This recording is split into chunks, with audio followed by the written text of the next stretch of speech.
విశ్వసించలేదు, అంగీకరించలేదు.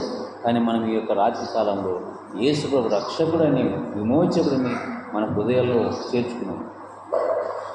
ఈ రోజుల్లో కొంతమంది యేసుప్రభుని విశ్వసించలేకపోతున్నారు, పరిపూర్ణంగా విశ్వసించుకోలేకపోతున్నారు. అందుగురించే నేనే యేసుప్రభు, నేనే మార్గము, సత్యము, జీవము, నా ద్వారా తప్ప ఎవడు తండ్రి యొద్దకు వెళ్తాడా? పోలేడు, యేసుప్రభు ద్వారానే అని బైబిల్ చెప్పింది. మనము మరియు యేసుప్రభులు వారు మనకి ఎంతో రక్షణ భాగ్యం ఇచ్చాడండి. రక్షణ భాగ్యం ఇచ్చాడు కాబట్టి మనం కూడా ఆయన చెప్పిన అడుగుడి జాడల్లో పౌలు అంటారు, నేను క్రీస్తుని పోలి నడుచుకున్న ప్రకారం మీరు నన్ను పోలి నడుచుకున్నారు కదా ప్రియమైన సంగమా. అందుగురించే మీరు నా శిష్యులైతే ఏం చేయాలంట? సత్యమును ఏం చేస్తారంట? సత్యాన్ని. ఎంతమంది సత్యాన్ని గ్రహిస్తాం? అసత్యములో ఉన్నాం, అబద్ధములో ఉన్నామా, అజ్ఞానంలో ఉన్నామా? ఈ రాత్రి నేను వాక్యం ద్వారా మాట్లాడుతున్నాను. నా కుమారుడా నా దగ్గర రా, సత్యాన్ని గ్రహించు. హన్న వలె బతకాల, పవర్ఫుల్, మంచిగా బతకాల, ఆకుల పిసికిల వలె బతకాల, పౌలు వలె బతకాల. కోసుగా కాలం 2వ అధ్యాయంలో 36 ఆయన చూస్తే మొత్తం హన్నా గురించి బలి రాయబడింది. దేవుని సన్నిధానం లేకుండా మంచి బలంగా నిలబడింది. లూకా సువార్త 2వ అధ్యాయము, సత్యం కొరకు పట్టిన వ్యక్తి, ఈ పవర్ఫుల్ లేడీస్, ఈ వృద్ధాపంలో ఉన్న దేవుని కొరకు పట్టిన వ్యక్తి. లూకా సువార్త 2వ అధ్యాయము 36వ వచనము, మరియు ఆశేరు గోత్రాల సమయలు కుమార్తె అయిన హన్నాను ఒక ప్రవక్త ఉండెను. ఆమె కన్యవత మొదలు 7 ఏళ్ళు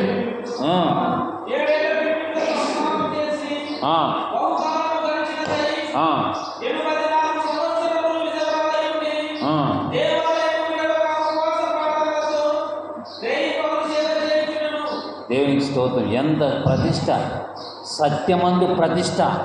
హృదయం అనే పలక మీద పట్టుదలతో సత్యాన్ని నింపుకునింది. దయను అట్లాగా ఆయన మాటల్ని మనం కూడా హన్నా వలె బతకాల. మనం ఎన్నేళ్ళు అంట కదా, మనం 60-70 సంవత్సరాలకు వచ్చే ఊగులాడుతున్నాం. ఇటువంటి స్త్రీ ఎంతో హన్నా వలె మన జీవితాలు బ్రతకాల పిల్లల. అందుగురించే మనము ఆయన శిష్యులము, యేసుక్రీస్తు మీరు నిజంగా నా శిష్యులైతే సత్యాన్ని గ్రహిస్తారని బైబిల్ మాటలు విన్నాం. అక్కడ బైబిల్లో రాపించాడు. మరి మనము ఆ సత్యాన్ని రూపుమాపి క్రీస్తు వెలుగును నింపి జనాలకి దేవుని వైపు తిప్పేటట్టున్నారు. ఎవరైతే అనేకులు దేవుని వైపు త్రిపుతారు వారు సూర్యచంద్ర నక్షత్రంలో పోయిన వారు అంటారంట. ఈ రాత్రి కాలంలో ఆ సత్యాన్ని, అబద్ధాన్ని, అజ్ఞానాన్ని రూపుమాపి జీవం వల్ల దేవుని యొక్క వాక్యం వెలుగు నింపుతాను హృదయాల్లో. నేను లోకానికి వెలుగై ఉన్నాను అంటాడు కదా. మరి మనము వెలుగు సంబంధుల, చీకటి సంబంధుల? వెలుగు సంబంధులు కాబట్టి వెలుగునే సాటించాల. నేను లోకానికి వెలుగైందనమాట. 1వ అధ్యాయం నుంచి మొత్తం 12 చూస్తే చీకటి గ్రహించదు వెలుగు. చీకటి టాక్ చేసి అంత బయలుపడుతుంది చీకటి ఏముందనేది. అట్లాగా పిల్లరా, మనం ఈ రాత్రి కాలంలో సత్యం కొరకు పోతాము. సత్యమే మనము. యేసుక్రీస్తు సత్యమయ్యా, యేసుప్రభు యొక్క సత్యము, యేసుక్రీస్తు ద్వారానే పరలోక రాజ్యము. మనము దేవుని పిల్లలము. అబద్ధం మాట్లాడకూడదు ఎక్కువ, సత్యమే పలకాల.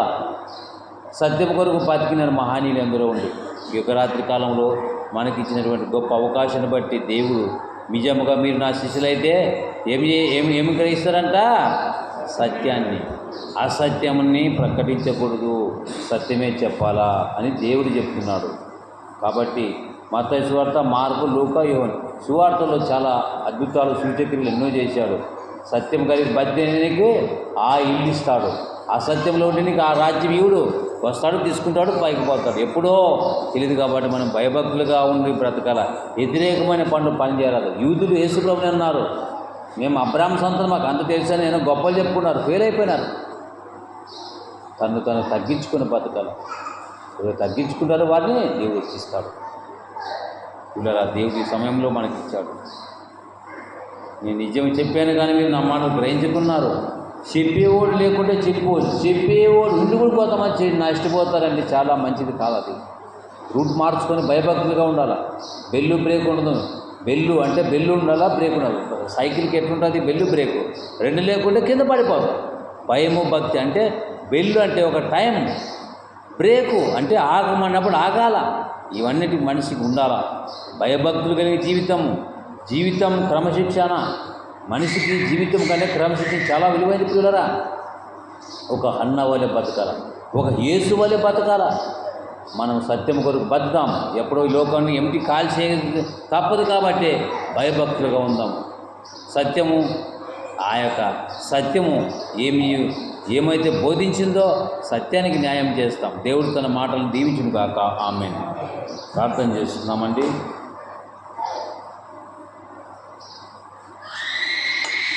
కృపగలిగిన తండ్రి, కొన్ని నిమిషాలు మాకు సాయం చేశావు.